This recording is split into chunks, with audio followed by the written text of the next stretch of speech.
So, my senior female, my mother, relative to everyone else who cooked, was superb. And my senior male relative, my father, wasn't, to be kind. The shrine in the kitchen was the cookie jar.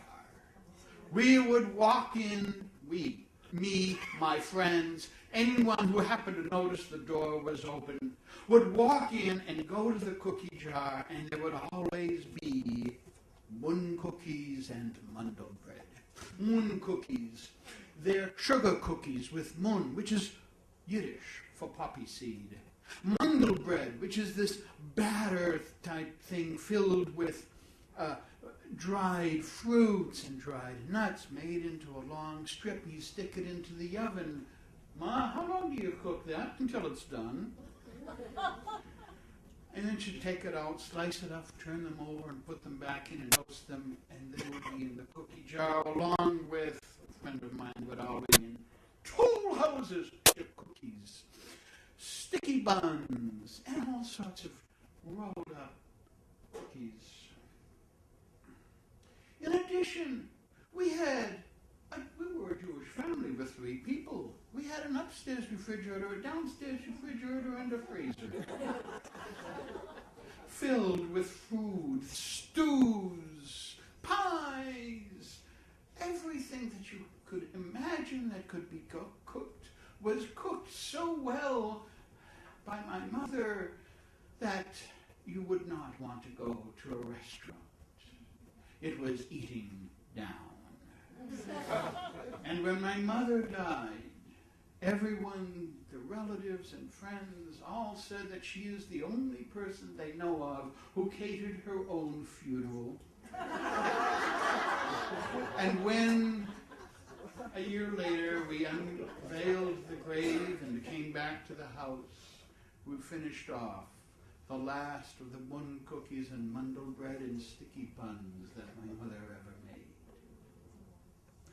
My father, on the other hand, well, this will typify his ability in the kitchen. I came home from work. I came to my father's house from work, which meant I had to go to where I lived, and to visit him for a while, and then went off, and he said, I'm hungry. I said, well, what would you like to eat? He said, a baked potato. I said, well, bake one. He said, how? I said, well, you turn on the toaster oven. Oh, what then? You take out a potato from the refrigerator. Oh, what then? You stick it with a fork. I was not going to tell him because otherwise it might explode. He said, oh, what then? I said, well, you put it in the toaster oven. He says, what then?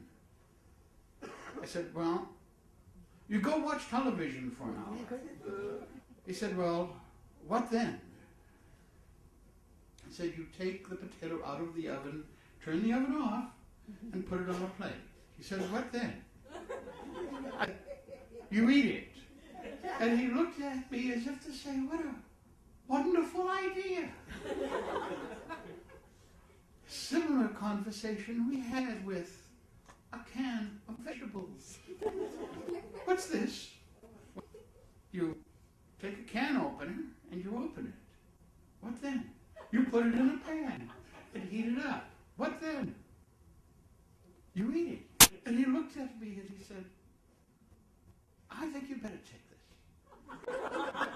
I figured out later that he was totally capable of opening up a can of salmon, but a can of tuna fish mystified him. So, everything is relative, even with your relatives.